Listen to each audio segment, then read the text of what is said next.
yung bang Problema hindi nga natin kasi, ang Pilipino kasi, ina-accept. mga marites. Trial by publicity ang ginagawa kasi.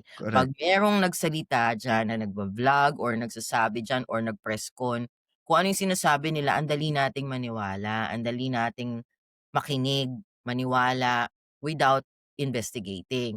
Sana talaga, o may nagsasabi na ganito, ganyan, eh, di imbestigahan. Mag-research ka, manood ka pa ng ibang mga ano, two-way, 'di ba? correct, Kung talagang totoo ba yung sinasabi nitong taong 'to. Yung agad-agad tayo naniniwala, minsan nagiging blinded nga ba yung sinasabi ko, nagiging blinded tayo 'pag sinabi na, "Ay kasi gusto ko siya, sinu-support ko siya, kasi ako loyal ako sa kanya, ay kasi bilib ako sa kanya, impress ako sa kanya." Everything he says, walaan natin agad, correct, which is sad. Sana hindi correct, gano'n. Sana kung meron tayong narinig, 'wag tayo manood lang or mag-depend sa isang narinig lang na makinig tayo ng iba pa. correct. Para ma-weigh natin yung kung totoo ba yung sinasabi nito, bakit ganito sinabi nito, o then tsaka ka mag-isip ngayon, sino ba nagsasabi ng totoo or ano ba talaga ang totoo.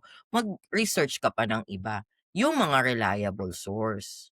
'Wag yung kung sino-sino, Yes, and, background na talaga ng mga alam mong talagang matitindi na ang track record sa politics, eh.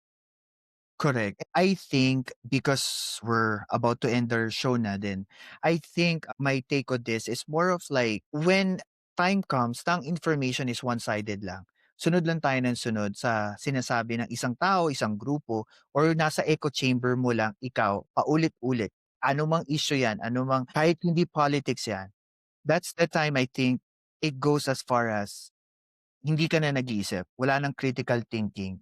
Rinig ko yung echo chamber na yan na parang meron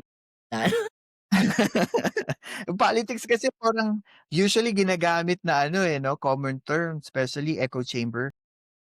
nakakasawa din kasi yung alam mo ulit, paulit-ulit na issue, paulit-ulit, wala ka namang mapatunayan, paulit-ulit lang, Correct.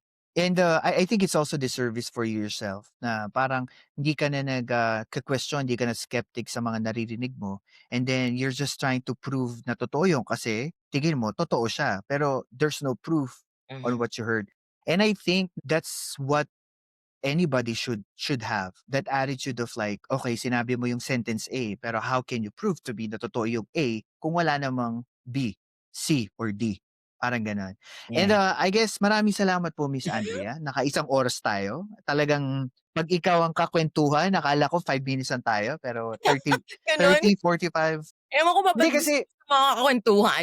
Alam mo dito ma nagkukuwentuhan lang naman kami guys, wala naman kaming ano dito, opinion lang naman 'tong mga pinag-uusapan namin about politics. Kayo masyado kayong bitter. sabi ko nga po Naaamoy niyo na everyone. ako, eh.